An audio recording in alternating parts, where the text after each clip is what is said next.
देश के लोगों की, और कैलाश मानसरोवर जाने से रोक दिया गया हमारे लोगों को, महादेव के दर्शन करने से रोक दिया गया हमारे लोगों को, तो हमें चीन के जो ये तिब्बत जैसा मुद्दा है, चीन का जो दुखती रग है, उसको हमें इंटरनेशनल प्लेटफॉर्म्स पे, सिर्फ गवर्नमेंट को नहीं, हमारी डिफरेंट ऑर्गेनाइजेशंस को तिब्बत के मुद्दे को इंटरनेशनल प्लेटफॉर्म पे, तो जिनजियांग प्रोविंस में ह्यूमन राइट वायलेशन चीन कर रहा है, उनको इंटरनेशनल मुद्दों पे लेके जाने की जरूरत है। और जब हम ऐसा करेंगे तभी हम चीन का जवाब उसी की भाषा में दे पाएंगे।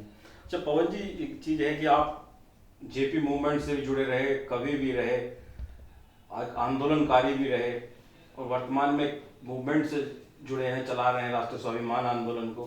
तो देश के नब्ज को आपने बड़े नजदीकी से देखा। वर्तमान में जो भारत के जनमानस में इस चीन को लेकर जो एक प्रतिक्रिया है, आप उसको किस रूप में देख रहे हैं?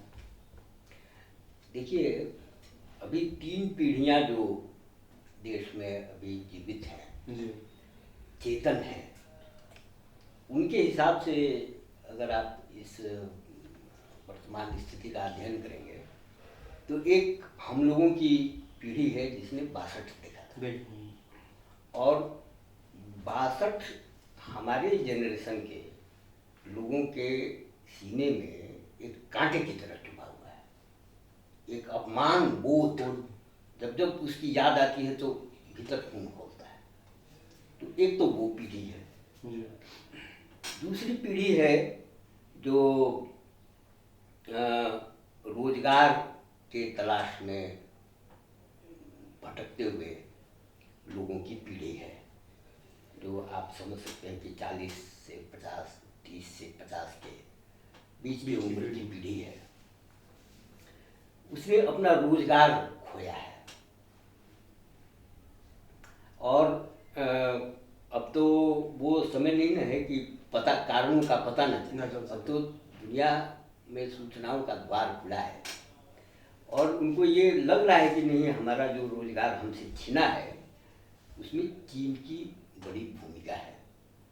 चीन के व्यवसाय नीति की, चीन की जो डंपिंग की पॉलिसी है, उन कारणों से हमारे हाथ से हमारा रोजगार छीना है। एक अनुमान है कि 2.5 करोड़ रोजगार जो है चीन के कारण बाहर चला गया है, बाहर गया है।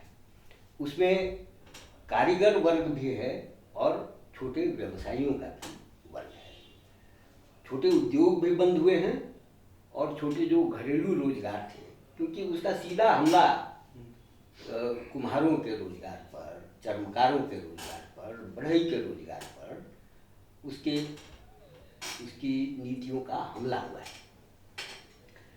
तो एक वो पीढ़ी है जिसने अपना रोजगार खोया है, और तीसरी वो पीढ़ी है जो रोजगार के लिए भटक रही है, और वो पूरी दुनिया को एक इंटरनेट के माध्यम से देख रही है, और भारत की स्थिति और चीन की स्थिति, अन्य देशों की स्थिति को वो देख समझ रही है। तो वो वर्तमान और आने वाली चुनौतियों को भी वो देख रही है। जो आज की युवा पीढ़ी नहीं, आज की जो युवा पीढ़ी है, आप देखेंगे कि आप जैसे हम लोगों ने अभी हम लोग ये अभियान शुरू करने जा रहे हैं, अभी ये पूरी तरह से फॉर्मली लॉन्च नहीं हुआ है, लेकिन जहाँ जहाँ भी थोड़ी थोड़ी सुगबुगाहट है, या कई अनेक संगठनों, अनेक व्यक्तियों की तरफ से ये जो उसके भीतर का उबाल है, गुस्सा है, वो बाहर निकल करके आ रहा है। ये चीन को सबक सिखाना है, चीन को हमको जवाब देना है, ये जन इच्छा है इस देश की। आम लोगों के मन के भीतर ये बात है कि चीन को जो है 62 का बदला लेना है। 62 को बदला लेना है। ये 62 का इतिहास पढ़ने वाले लोगों के मन में है, जिसने 62 देखा है और उन लोगों के मन में है, और दूसरी तीसरी पीढ़ी का कारण जो है वो हमने आपको बताया। तो हमारा तो मूल कारण है कि हमारे स्वाभिमान को चोट पहुंचाया है उसने, इसलिए वो हमारे कार्य क्षेत्र के भीतर आता है। तो हम क्या कर सकते हैं भाई? हम कर सकते हैं तो ये अभियान हमने उसको लिया। कल एक बता रहे थे हमको, वो शेर याद नहीं आ रहा है, देवेंद्र वतन कि पेट पर लात मारो तब कमर टूटेगी। तो इस आंदोलन, इस मुहिम के द्वारा आप जो है चीन के पेट पर लात मारना चाहते हैं ताकि उसकी कमर न टूटे। अच्छा पवन जी, एक चीज इसमें भी निकल के आई है कि बड़ा कोई राजनीतिक दल या कोई संगठन चीन के इस तरीके से विरोध में नहीं आया है उसके माल के बहिष्कार के लिए, ये क्या वजह है? इसके तो हमको दो कारण समझ में आ रहे हैं। एक तो ये कोई वोट का मामला नहीं है। इस देश में वोट जिस मुद्दे को उठाने से इधर उधर हो, उस मुद्दों पर उनकी रुचि ज़्यादा होती है। चुनाव लड़ने वाले जो दल हैं, अब चीन के माल का आप बहिष्कार कर रहे हैं, और हमको कहने में ये संदेह नहीं है, मैंने कोई संकोच नहीं है यहाँ, कि बहुत से ऐसे राजनीतिक दल और राजनीतिक व्यक्ति हैं जिनको चीन से प्रत्यक्ष या परोक्ष सहयोग मिलता है, समर्थन मिलता है, तो ऐसे लोग भी नहीं बोलेंगे। और दूसरा बड़ा कारण है कि ये सीधा सीधा वोट से जुड़ा हुआ मामला नहीं है। अभी तक सामान्य रूप से हमारे यहाँ वोट से जुड़ा हुआ मामला का मतलब कि अगर किसी जाति विशेष के विरोध में ये बात हो, किसी धर्म विशेष के विरोध में ये जहाँ से वोट मिल सकते हैं, जहाँ से वोट मिल सकते हैं, तो वो का ऐसे ध्रुवीकरण हो मुद्दों को सकता है। गर्म करते हैं। अब इतनी छोटी सी बात हो, राई सी बात हो, तो उसको पहाड़ बना करके वो प्रस्तुत कर गए। अब जैसे हमारे अभिमन्यु जी ने एक बात उठाया, वो मानसरोवर वाला, तो ये बहुत बड़े बहुमत की आस्था से जुड़ा हुआ मामला है, हिंदुओं की आस्था से जुड़ा हुआ मामला है। लेकिन मुसलमानों की स्थिति क्या है? मुसलमानों के साथ चीन का व्यवहार क्या है? मुस्लिम इस्लाम धर्म के साथ उसका व्यवहार चीन में क्या है? जिस प्रकार वो अत्याचार करता था, जिस प्रकार वो अत्याचार करता है, आप वो मुस्लिम वर्ग जो है अपने धार्मिक चिन्ह का इस्तेमाल नहीं कर सकते हैं, अपने टोपी नहीं पहन सकते हैं, बुर्का नहीं पहन सकते हैं, बुर्का नहीं पहन सकते हैं, अपने नाम के साथ मोहम्मद नहीं लिख सकते हैं।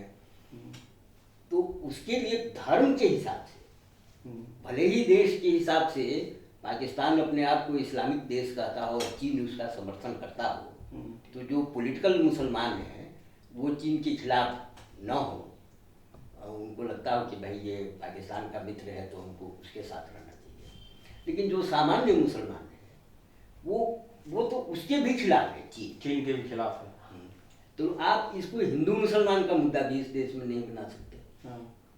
हिंदू मुसलमान का मुद्दा बनाइएगा तो शायद कुछ वोट का मामला बने, लेकिन वो भी बनने का स्कोप नहीं है इसमें। इसलिए बड़े राजनीतिक दलों को ये चुनौती नहीं समझ में आ रही है, ऐसा तो हम नहीं कह सकते हैं। हमसे ज़्यादा उनकी जानकारी है, लेकिन उनकी रुचि इस विषय में नहीं है चीन को लेकर। इसलिए समाज सत्ता को आगे बढ़ करके इसमें मैं आपकी एक बात और जोड़ना चाहूंगा विवेक जी, जो आपने सवाल उठाया, इसमें जैसा हमारा स्वाभिमान आंदोलन का नारा है कि व्यवस्था परिवर्तन की लड़ाई के लिए, जो आपका सवाल है इसका उत्तर कहीं इस बात में भी है। जिस तरीके से 90 के दौर में हमने गेट करार किया, WTO से, वर्ल्ड बैंक से, IMF से समझौते किए, जब वो समझौते किए जाते हैं तो जो समझौता करने वाले देश होते हैं वो IMF, वर्ल्ड बैंक, WTO इनके गुलाम बन जाते हैं, और उनका भी प्रेशर होता है। जो ये WTO, वर्ल्ड बैंक के जो समझौते होते हैं, ये किसी स्कीम की तरह तो समझौते हैं नहीं कि भाई आप कैंसिल कर देंगे, आप इनको आगे बर्खास्त कर देंगे। तो उन समझौतों का भी सरकारों के ऊपर प्रेशर होता है, उन समझौतों के तहत भी सरकारें प्रेशराइज होती हैं, वो उस चीज को एक कोई डायरेक्ट एक्शन नहीं ले सकती हैं।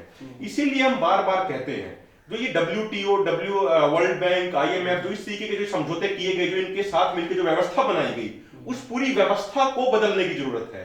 जब तक ये व्यवस्था नहीं बदलेगी तब तक हिंदुस्तान की एक जो हम जैसा क्रांतिकारियों के सपनों का भारत बनाना चाहते हैं वो भारत नहीं बन पाएगा। ये पॉइंट में जोड़ना चाह रहा था। जैसे आपने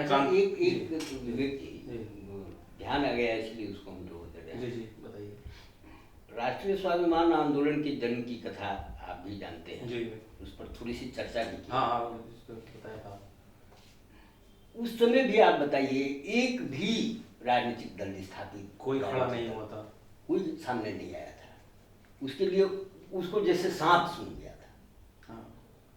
राष्ट्रीय स्वाभिमान आंदोलन तो विमूढ़ की स्थिति में था, क्या करे उसको समझ नहीं आ रहा था। लेकिन आम जनता उस दर्द को महसूस कर रही थी कि जिस अंग्रेजी 125 करोड़ लोगों के देश में एक भी हिंदुस्तानी मूल का ऐसा आदमी नहीं है जो प्रधानमंत्री बन सके। एक विदेशी मूल की महिला को हम प्रधानमंत्री के रूप में बिठाने जा रहे हैं और एक भी राजनीतिक दल एक शब्द उस पर बोलने के लिए तैयार नहीं है।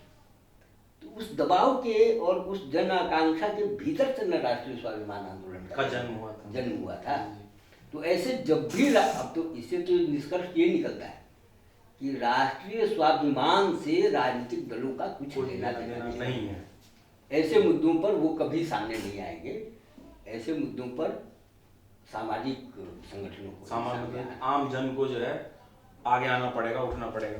क्रांतिकारी शब्द की आपने बात की तो एक मेरे जहन में एक चीज ध्यान आ रही है वियतनाम युद्ध का, कि चाइना का एक बड़ा 62 की बात कर रहा है चाइना।